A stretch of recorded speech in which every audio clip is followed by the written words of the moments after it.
Now we are moving towards the voting for the president of our country. And various political parties are declaring their approach towards this. Election of president is important, but I think the role, office, and responsibility of the office of the president is more important than the person who is going to be elected as the president. This we are compelled to state because the other day the national emblem, that is Ashoka pillar, it was unveiled in the newly constructed parliament building of our country. This was done by the Prime Minister of India. There are few issues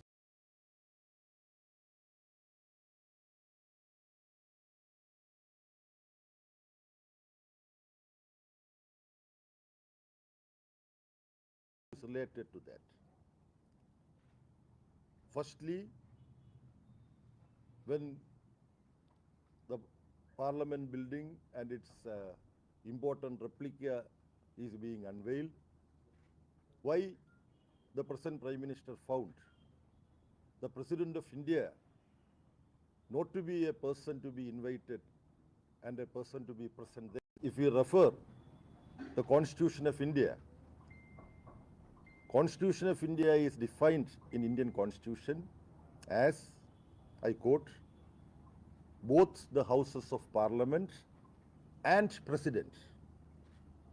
That is why if a legislation, even after both the houses having passed it, it becomes an act, it becomes a law only when the President of India also puts his or her signature on it. And Constitution is very clear. In black and white it is printed in Indian Constitution, the definition of Indian Parliament. This being so, only with a person with extraordinary audacity to violate the conventions and the constitutional provisions, to keep the present President of India out of the exercise of unveiling the national emblem on top of the Parliament House which is being constructed, new Parliament House which is being constructed.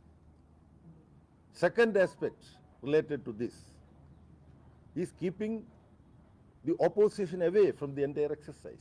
This is never done. I have been a member of Upper House. There we have attended many programs. There are many pictures of freedom fighters and national heroes. And of course, there is a picture of a person who has apologized before imperialism also in the Central Hall now. That is the plight of our country today. Anyway, when we pay tribute to these national heroes, freedom fighters in the Central Hall, not only opposition leaders, important political party leaders are also being invited. We all go there between 8 in the morning and 9 to pay floral tribute. Now, present Indian Prime Minister don't think that the national emblem is unveiled in the newly constructed Parliament House. Opposition need not be there. So, President is kept aside.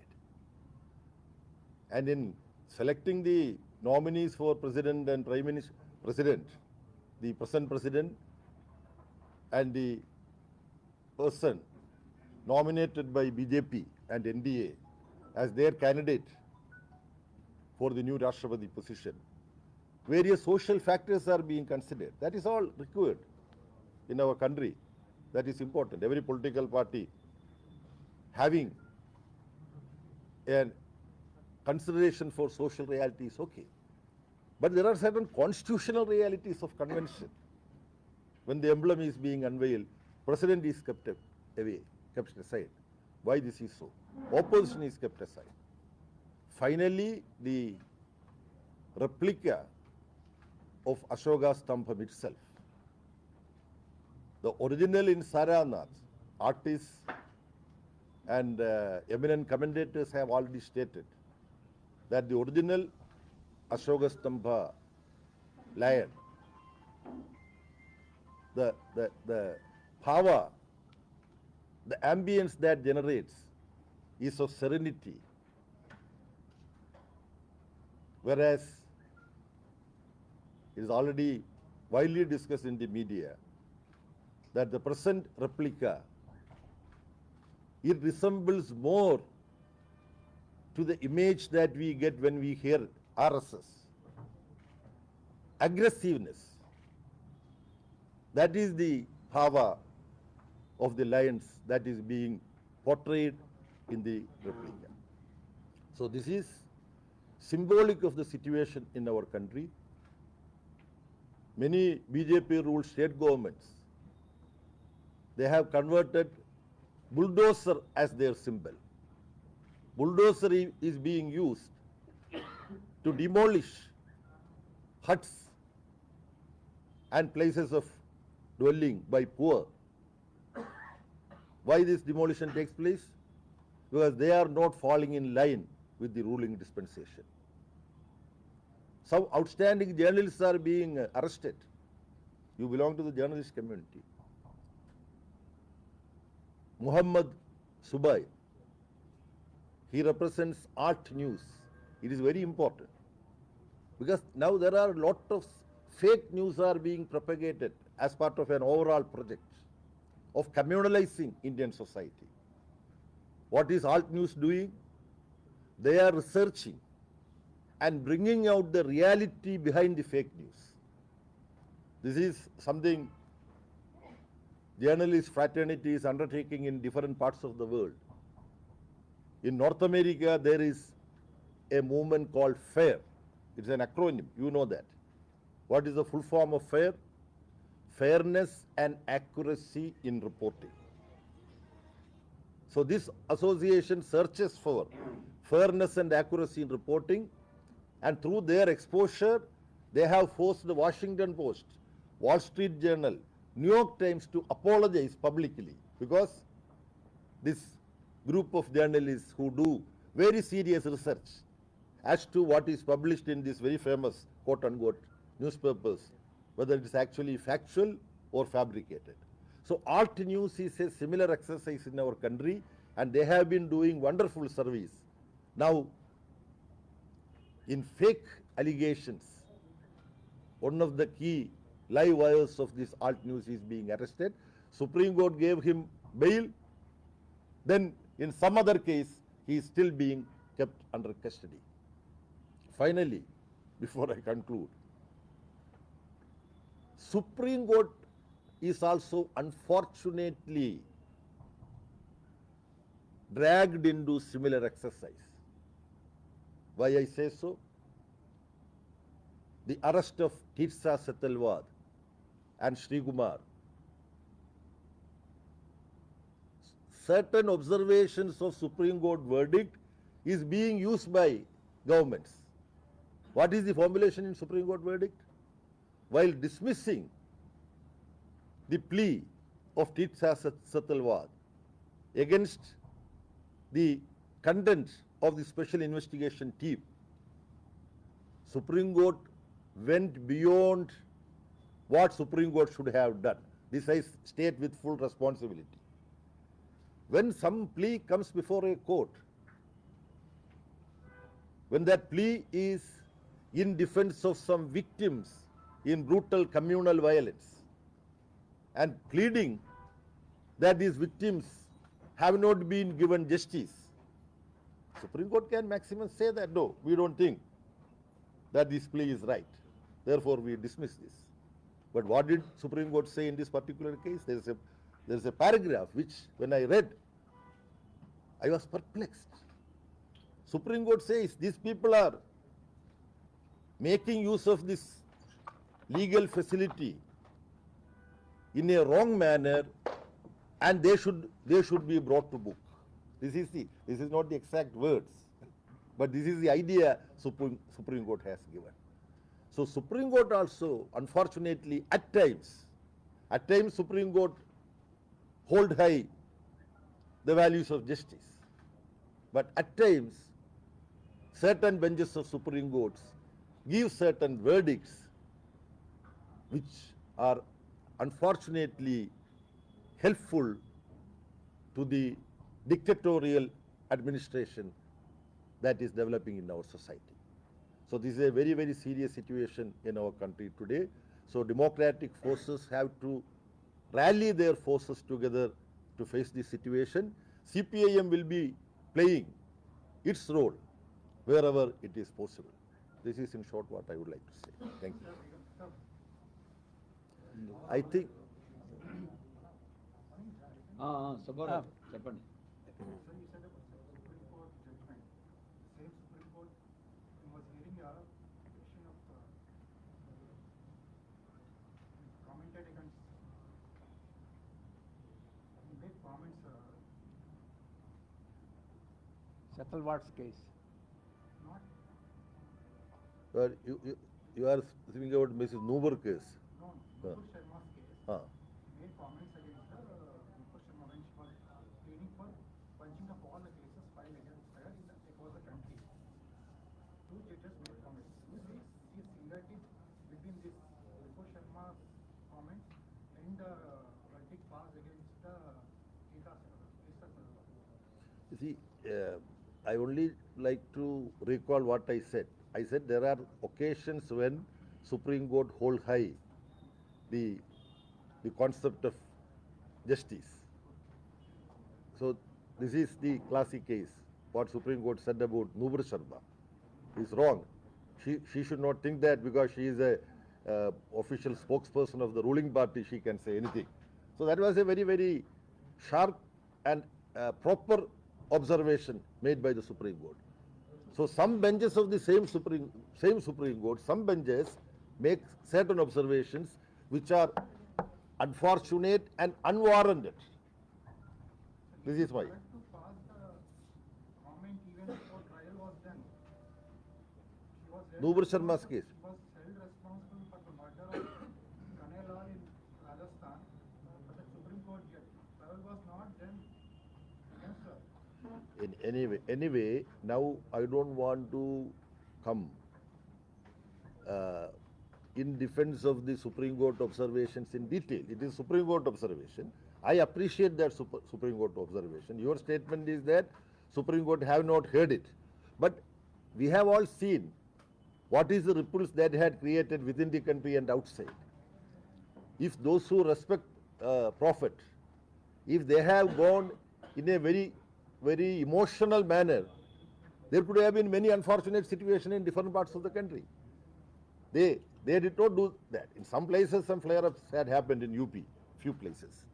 So it was absolutely right on the part of the Supreme Court to have stated that a spokesperson of the ruling party had dissented. She should not have behaved in that irresponsible manner, and various things had happened or impacted by her statement also. So I welcome that observation of the Supreme Court. What about the Cpimap comments are the same as Nupur Sharma has been commented, which is in the Quran itself, sir, the sky book. You see, such sensitive matters, when we discuss a matter, what should be our approach? You can academically discuss anything, but we should think about how this will impact in our society. That is most important. So you support the minority community person preach as per the Quran, it is itself, but Nupur Sharma could not. You see, there are many interpretations of Quran, and many, how many Ramayanas are there? There are many hundreds of Ramayanas, A.K. Ramayana. So when we touch these religiously sensitive matters, our approach should be to keep religious people together, not to encourage them to fight with each other violently. That is the bottom of it. Then what about the blatant attack on Hindu community, Sar Tanse Zuda? You see, no religious community should be attacked. as per Indian constitution, everybody has the right to believe in religion and not to believe in religion. You see, some people, Mahatma Gandhi, did he believe in non-religion? He said, I am a Sanatana Hindu, but I am Islam, I am Buddhist. He said, I am a Bolshevik also, that is communist. So, belief is a personal matter. We should not make that as a point for public debate. But when the emblem, replica of Saranath was being unveiled by Prime Minister, he doing puja, it is against India's republican constitution. Because the leaders of those who hold various authority, their religious inclinations or their wish to practice religion, that has to be a personal matter. In related to the unveiling of the replica in Parliament, he should not have done puja. In Ayodhya, he went and laid foundation stone for the temple. Indian Prime Minister should not have done that. The UP Chief Minister laid the foundation stone for the Sanctum Sanctorum. Then he said that this is the national temple. This is naked violation of Indian Constitution. Though these are all things which are publicly debated, and media also should play a role in this. Pandit Nehru's time, we have differences with Pandit Nehru, Congress leader. He dismissed the Kerala state government led by EMS when that government had majority in the assembly, misusing Article 356. That difference we have with Nehru, but he used to uphold secularism in public sphere. That is not happening in India today. Now I think Comrade Rahul has to say something. You can come close. You can come close.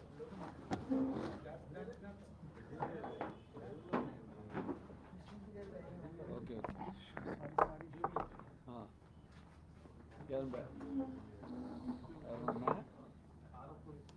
Okay ప్రారంభిద్దామా okay అందరికీ నమస్కారం. అఖిల భారత విషయాల గురించి baby గారు చెప్పారు. ఆయన గురించి మీకు కొంతవరకు తెలుసు. ఆయన ఇంతకుముందు కేరళలో ఎల్డిఎఫ్ ప్రభుత్వం యొక్క విద్యాశాఖ మంత్రిగా కూడా చేశారు. ఇప్పుడు సిపిఎం పాలిట్ బ్యూరో సభ్యులుగా ఉన్నారు. అఖిల భారత విషయాల గురించి కొన్ని చెప్పారు. నేను అఖిల భారత విషయాలకు సంబంధించి మన రాష్ట్ర రాజకీయ పార్టీలు నిర్వహిస్తున్న తీరు గురించి రెండు ముక్కలు చెప్తాను. మొదటి, రాష్ట్రపతి ఎన్నికల్లో ఇక్కడ అధికార పార్టీ అయిన వైఎస్ఆర్పి, అలాగే ప్రతిపక్ష పార్టీ అయిన తెలుగుదేశం పార్టీ వాళ్ళు నిరంతరం కాట్లాడుకుంటారు. ఈ విషయం మాత్రం చాలా గరిష్టమైన స్థాయిలో ఐక్యతకి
వైఎస్ఆర్పి తెలుగుదేశం కూడా కొన్ని సందర్భాల్లో చెప్పిన సందర్భాలు ఉన్నాయి.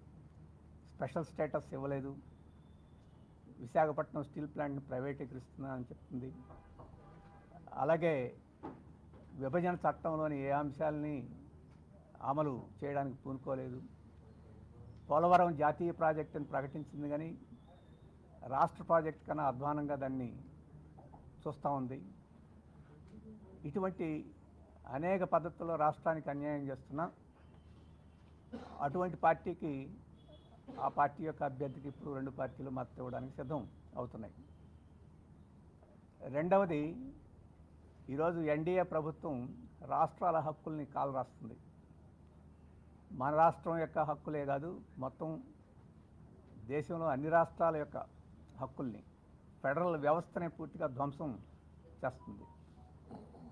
వాస్తవంగా రాష్ట్ర ప్రభుత్వాలని నామమాత్ర స్థాయికి రాష్ట్రాలను తీసుకొస్తుంది. దానివల్ల రాష్ట్రాలు చాలా ఇబ్బందుల్లో ఉన్నాయి. అనేక సందర్భాల్లో ఇప్పుడున్న వైఎస్ఆర్ ప్రభుత్వం కూడా రాష్ట్రానికి సంబంధించిన విషయాల్లో మాకు న్యాయం జరగట్లేని ఉత్తరాలు కూడా రాసిన సందర్భాలు ఉన్నాయి. ఇటువంటి నేపథ్యంలో ఫెడరల్ వ్యవస్థని కాపాడాల్సిన ఒక ముఖ్యమైన ఎన్నికల్లో ఆ ఫెడరల్ వ్యవస్థకు తీవ్రమైన విఘాతం కలిగిస్తున్న పార్టీకి ఈరోజు మద్దతు ఇవ్వడం అనేది చాలా శోచనీయమైన విషయం. వారు రాజకీయ విషయాల కన్నా ఇతర విషయాలకు ప్రాధాన్యత ఇచ్చి మిగతా ప్రతిపక్ష పార్టీలన్నింటి మీద కేంద్ర నిఘా సంస్థలను వినియోగించి ఒత్తిడి ఎలా చేస్తుందో అలాగా తమ మీద కూడా ప్రయోగిస్తారనే భయంతో ఏమైనా ఈ రకంగా చేస్తున్నారనే అనుమానం కలుగుతుంది. అందుకని ఈ అవకాశవాదాన్ని పూర్తిగా సిపిఎం వ్యతిరేకిస్తుంది. ఇప్పటికైనా రాష్ట్ర ప్రయోజనాలను బట్టి వ్యవహరించాలని చెప్పేసి వారిని కోరుతుంది. అలాగే ఈ సందర్భంలోనే బీజేపీ నాయకురాలు శ్రీమతి పురంధరేశ్వరి గారు ఒక విషయం ఇవాళ మీడియాలో వచ్చింది, ఆమె చెప్పిన విషయం. ఇక్కడ వైఎస్ఆర్ ప్రభుత్వాన్ని విమర్శించే హక్కు ఉంది, విమర్శించుకోమనండి.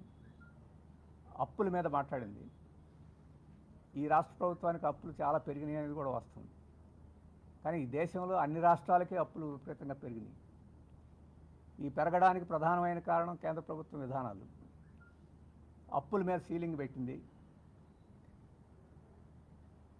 అలాగే కొన్ని షరతులు కూడా పెట్టింది. మీరు కొన్ని షరతులను అమలు జరిపితేనే మీరు అప్పు చేసుకునే దానికి అవకాశం ఉంటుందని చెప్పి పెట్టింది. ఇప్పుడు ఏవైనా కార్పొరేషన్స్ అవి అప్పులు చేస్తే వాటిని అప్పుల్లోకి తీసుకురమ్మని చెప్పేసి కూడా షరతు పెట్టింది. ఆ రకంగా గతంలో అప్పులుగా కాని వాటిని ఇప్పుడు అప్పుల్లో చేర్చి ఎక్కువ చేయడం ఒక భాగం అయితే, గతంలో అప్పు చేసుకునే అవకాశాలను కూడా కుదించేసి దాదాపు 1% కుదించేసి ఆ రకంగా అప్పులు పెంచే పరిస్థితి ఈరోజు ఉంది. అందుకని అన్ని రాష్ట్రాలు ఫెడరల్ వ్యవస్థను నాశనం చేయడంలో ఇది ఒక ముఖ్యమైన అంశం. దాని గురించి సమాధానం చెప్పుకొని అప్పుడు రాష్ట్ర ప్రభుత్వాలను విమర్శిస్తే ఆమెకు న్యాయంగా ఉంటుంది. ఈరోజు రాష్ట్ర ప్రభుత్వాలను ఏ రకంగా అప్పుల ఊబిలో కేంద్రం నెడుతుందో దాని గురించి ప్రస్తావించకుండా, దాని గురించి సమాధానం చెప్పకుండా ఆ రకంగా విమర్శిస్తే అది హిపోక్రసీ అనుకుంటారు తప్ప అది సరైన విమర్శ అనుకోరని చెప్పేసి మేము భావిస్తున్నాం. ఇప్పుడు రాష్ట్ర ప్రభుత్వాన్ని ఎదిరించడం మానేసి, రాష్ట్రాలని కట్టల పాలలో అప్పుల పాలు చేస్తుంది కేంద్ర ప్రభుత్వం ఎదిరించడం మానేసి వైఎస్ఆర్ ప్రభుత్వం దానికి భజన చేస్తూ ఉంది. విద్యుత్ మీటర్లు పెడితే అప్పు చేయించుకునే దానికి అవకాశం ఇస్తామని కేంద్ర ప్రభుత్వం చెప్పింది. మీటర్లు పెట్టి ఇప్పుడు అప్పు చేస్తూ ఉంది. చెత్త పన్ను వేస్తే మీకు అప్పు చేసుకునే దానికి అవకాశం ఇస్తామని చెప్పి ఇప్పుడు చెత్త పన్ను వేస్తుంది అప్పు చేసేదానికి. అంటే కేంద్ర ప్రభుత్వం అప్పులు చేయమంటే, అప్పులు చేసుకోవడానికి అవకాశం ఇస్తామంటే ప్రజల మీద ఏ భారాలైనా మోపడానికి ఇప్పుడు రోజు వైఎస్ఆర్ పార్టీ ప్రభుత్వం. అందుకని ప్రజలు ముఖ్యం కాదు, బీజేపీ చల్లదనం, దాని నీడ ముఖ్యంగా ఈరోజు వైఎస్ఆర్పీ కనిపిస్తుంది. ఇది ప్రజలకు చాలా తీవ్రమైన హాని చేస్తుందని చెప్పేసి భావిస్తున్నాం. మరి గత 2-3 రోజుల నుంచి వరదలు కూడా చాలా తీవ్రంగా ఉన్నాయి. పోలవరం ప్రాజెక్టులో ఉండే నిర్వాసితులందరినీ ముందు రీహాబిలిటేట్ చేయండి అని చెప్పేసి మేము మొదటి నుంచి చెప్తున్నాం. గత వరదల్లోనూ ఆ ప్రాంతం అంతా మునిగిపోయింది. ఇప్పుడు ఈ వరదల్లో ఇప్పుడు చింతూరు నుంచి, కుక్కునూరు నుంచి ఈ ప్రాంతం అంతా తీవ్రంగా వరదల్లో మునిగిపోయింది. ఈ వరదలు ఎలాగొచ్చి మునిగిపోతాయి కాబట్టి ఆ ప్రాంతాల్లో వీళ్ళకి శాశ్వతమైన వాళ్ళకి సహాయ కార్యక్రమం కానీ, లేకపోతే ఇటువంటి సందర్భాలు వచ్చినప్పుడు రక్షించే కార్యక్రమం కూడా లేదు. అందుకని రాబోయే కాలంలో ఇక తీవ్రం అవుతాయి. ఇప్పుడు ప్రాజెక్ట్ యొక్క గోడలు పెరిగే కొద్దీ నీళ్లు ఎదురుదన్ని ఇంకా ఎక్కువ మునిగిపోవడం, ఎక్కువ నష్టం ఎక్కువ అవుతుంది. అందుకని తాత్కాలికంగా ఇప్పుడు సహాయం చేయడంతో పాటు శాశ్వతంగా వారికి ఇవ్వాల్సినవన్నీ ఇచ్చి రీహాబిలిటేట్ చేయడం అనే సమస్య కూడా చాలా తీవ్రంగా ముందుకు వస్తుంది. దాన్ని కూడా టేకప్ చేయాలని చెప్పేసి మేము కోరుతున్నాం. ఇప్పుడు ఆ ప్రజలను ఆదుకోవడానికి సత్వరం చర్యలు, ఎందుకంటే ఇంక రాబోయే 2 రోజులు ఇంకా తీవ్రం ఉధృతం అయ్యే అవకాశం ఉంది. వారిని ఆదుకునే చర్యలని తీసుకోవాలని చెప్పేసి కూడా రాష్ట్ర ప్రభుత్వాన్ని కోరుతున్నాం. ఇప్పుడు గిరిజన ప్రాంతాలే కాదు, దిగువ ప్రాంతాలు కూడా మొత్తం ఏటిగట్లన్నీ చాలా తీవ్రమైన దెబ్బతిన్నాయి. కాబట్టి ఈ వరద ఈ రకంగానే పెరిగిపోతే కింది ప్రాంతాల్లో కూడా, దిగువ ప్రాంతాల్లో కూడా ప్రమాదం వచ్చేదానికి అవకాశం ఉంది. దాని గురించి కూడా యుద్ధ ప్రాతిపదిక మీద నివారణ చర్యలు కూడా తీసుకోవాలని చెప్పేసి ఈ సందర్భంగా కోరుతున్నాం. ఇవి సార్, కేంద్రం ఇచ్చే లిమిట్ దాటి రాష్ట్ర ప్రభుత్వం తీవ్రంగా అప్పుల్లోకి వెళ్ళిపోతాం. మరి దీనికి ఏమైనా పరిష్కారం ఏమన్నా ఉంటుందా, అంటే లేకపోతే కేంద్రానికి లిమిట్లు అక్కర్లేదండి. అంటే నాకు నచ్చినట్టు నేను కేంద్రంలో ఏవైనా చేయొచ్చు, రాష్ట్రాలకు మాత్రం లిమిట్లా? కేంద్రానికి కూడా లిమిట్ పెట్టండి, రాష్ట్రానికి లిమిట్ పెట్టండి. ఒకటి.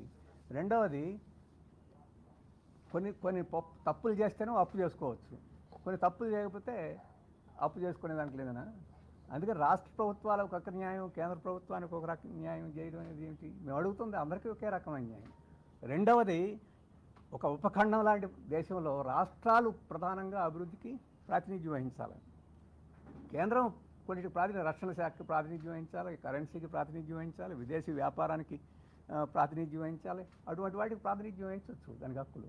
కానీ వ్యవసాయం ఎలా అభివృద్ధి చేయాలి, మీటర్లు ఎలా పెట్టాలి, రేషన్ పైలట్ ప్రాజెక్ట్ మీద ఇవ్వాలా లేదా, ఇండస్ట్రీస్ ఎక్కడ పెట్టాలి, ఇటువంటి వాటి మీద రాష్ట్రాల మీద ఆంక్షలు. అన్ని రాష్ట్రాలకి ఒక ఉమ్మడి పాలసీని అందరం ఫ్రేమ్ చేసుకుని దానికి పద్ధతి లేదు. అందుకని ఈరోజు ఫెడరల్ వ్యవస్థను ధ్వంసం చేస్తుందనేది కమ్యూనిస్టు మాత్రమే కాదు, మొత్తం ఆఖరికి బీజేపీ రాష్ట్రాలు కూడా ఈరోజు ప్రశ్నించే పరిస్థితి ఈరోజు ఉంది. గతంలో చేసిన దాన్ని ఈ 2-3 రోజుల్లో ఎందుకు సడలించారు? 2020, 21, 22లో మీరు అప్పులు ఎన్ని చేసినా పర్లేదు, వాటిని రద్దు చేసేస్తామని ఇవాళ ప్రకటించారు. ఎన్నాళ్ళ నుంచి అడుగుతున్నాయి రాష్ట్ర ప్రభుత్వాలు? కోవిడ్ వచ్చి ప్రజలను ఆదుకోవడానికి అప్పు చేస్తే దాన్ని కూడా మీ దాంట్లో కత్తిరిస్తానని చెప్తే అంత అన్యాయం. అంటే రాష్ట్ర ప్రభుత్వాలకి వాటికి విలువ, మాటకి విలువ లేకుండా చేస్తుందని చెప్పేదానికి అని ఉదాహరణలు. అందుకని నిబంధనలు అంటే నిబంధనలు అన్నిటికీ ఉండాలి. ఆర్పీబీ 7%, 8% ఫిస్కల్ డెఫిసిట్ ఉండొచ్చు కేంద్ర ప్రభుత్వానికి. ఇప్పుడు 8%కి వెళ్ళింది. 3.5% మించకూడదు, 8%కి వెళ్ళింది. ఇప్పుడు 3.5%, 4% దాటితే మీరు అప్పులు చేయకూడదు అని చెప్పేసి అంటున్నాను. అందుకనే it is a discriminatory thing, వివక్షపూరితం అని చెప్పి చెప్తున్నాను.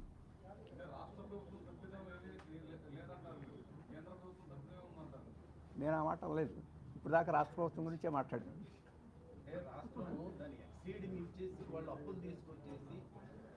ఆ లిమిట్ ఎవరు పెట్టారు?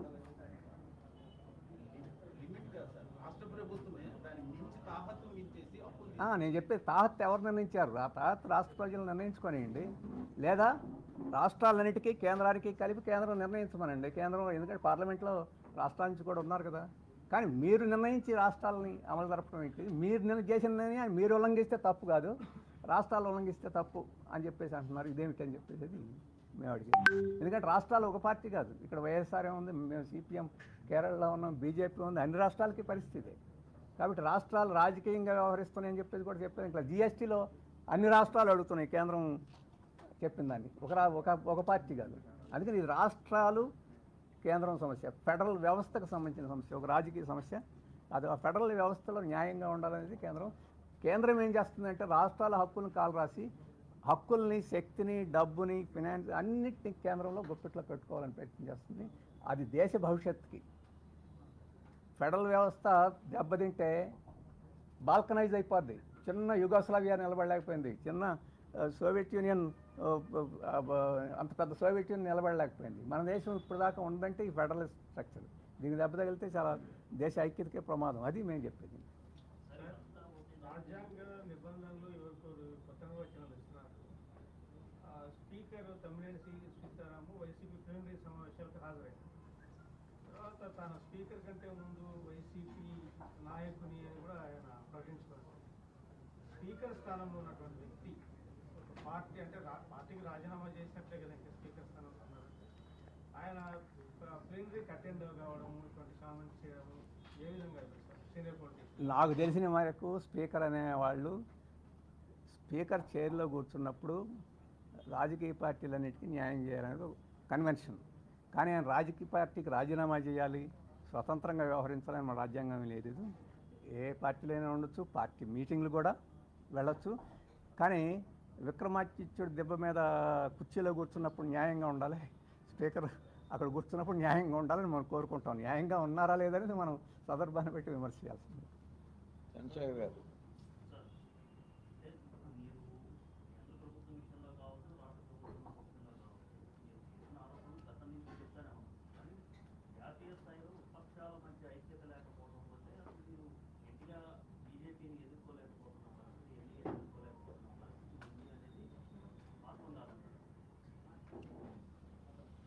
అంటే ప్రతిపక్షాలు బీజేపీని ప్రతిపక్షాలు ఎదుర్కోలేకపోవడం, అలాగే బీజేపీ వ్యవహరిస్తున్న తీరుని మనం అంచనా వేయడం రెండు వేరు.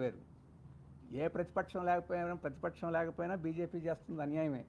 మేము చెప్పే లౌకికవాదానికి అన్యాయం చేస్తుంది, ప్రజాస్వామిక హక్కులకు చేస్తుంది, ఫెడరలిజానికి చేస్తుంది. మా దృష్టిలో మన దేశ ఐక్యతకే ప్రమాదం చేస్తుందని చెప్పేసేది. అది ప్రపంచంలో చాలా దేశాలు చూస్తున్నాం. మన దేశానికి అటువంటి పరిస్థితి రాకూడదని చెప్పేది మేము కోరుకునేది. ఇటువంటి దాన్ని మేము ఎదుర్కోలేకపోతుంది ప్రతిపక్షాలు అని చెప్పేది దాంట్లో వాస్తవం ఉంది. కొన్ని విషయాల్లో మా దృష్టిలో కొన్ని ప్రతిపక్షాలు బీజేపీకి ఆ ప్రతిపక్షాలకి ఏం వ్యత్యాసం లేదు. ఉదాహరణకు ఆర్థిక విషయాలు ఉన్నాయనుకోండి, రైతు చట్టాలు కానీ, లేబర్ కోడ్స్ కానీ, ఇటువంటి వాటిల్లో ఇవన్నీ ఏదో ఒక రూపంలో గతంలో సమర్థించినాయి. ఇప్పుడు కూడా వైఎస్ఆర్పీ, తెలుగుదేశం అటువంటి వాటిని సమర్థిస్తున్నాయి. కానీ వాటి విషయాలు వదిలేసిన లౌకికవాదం విషయంలో, ప్రజాస్వామ్యం విషయంలో అవి ఇంకా కరుగ్గా పట్టుదలగా ఉంటే ఈ ఐక్యత అభివృద్ధి అవుద్ది అనేది మేము చెప్తున్నాం. ఒక హార్డ్ హిందుత్వాన్ని సాఫ్ట్ హిందుత్వతోటి ఎదుర్కొన్నాం అని చెప్పేసి కొన్ని పార్టీలు అనుకునే పరిస్థితి ఉన్నాయి. దానివల్ల ప్రయోజనం లేదు. ఎవరి మతం, ఎవరి ఆచారాలు అవన్నీ వారు ఉండొచ్చు. వాటి గురించి ఎవరు ఎక్కడ ఎటువంటి ఆటంకాలు కలిగించకూడదు. మైనారిటీ, మెజారిటీ అనే సమస్య లేదు. ప్రభుత్వ విషయాల్లో వాటిలోకి తీసుకురాకపోతే మన దేశం ఐక్యంగా ఉంటుందనేది మా ఉద్దేశం. కానీ ప్రభుత్వ విషయాల్లో కూడా జోక్యం చేసుకుని మనం చూసి చూడనట్టు ఉందాం అని చెప్పిన వైఖరి కొన్ని పార్టీలు తీసుకుంటున్నాయి.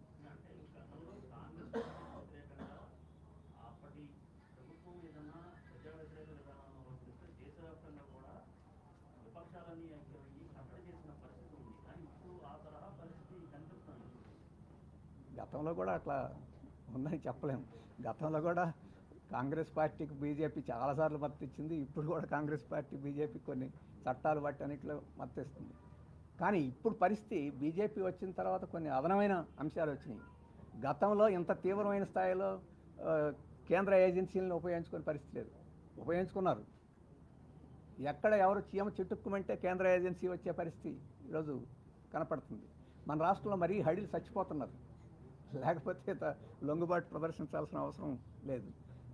ఆ రకమైన పద్ధతిలో తీవ్రమైన కేంద్ర ఏజెన్సీస్ని ఉపయోగించుకోవడం, డబ్బును ఉపయోగించుకోవడం, ఇతర పక్షాలను ఇప్పుడు మహారాష్ట్రలో చూస్తున్నాం. ఎన్నికలప్పుడు ఓడించడం వేరే, ఎన్నికలు అయిపోయిన తర్వాత కూడా పార్టీలని అన్నిటినీ ఉపయోగించి వాటిని మొక్కలు చేసి విచ్ఛిన్నం చేయాలని చెప్పేసి ప్రయత్నం చేయడం, ఇటువంటి మనం గతంలో కని విని ఎరుగున స్థాయిలో ఉంది. అటువంటి వాటిని తట్టుకోవడం ఇంకా ప్రతిపక్ష పార్టీలు ఇంకా బలాన్ని చూపించలేకపోతున్నాయి. దాంట్లో వాస్తవం ఉంది. అయితే ఈ స్థితి ఎల్లకాలం ఉండదు.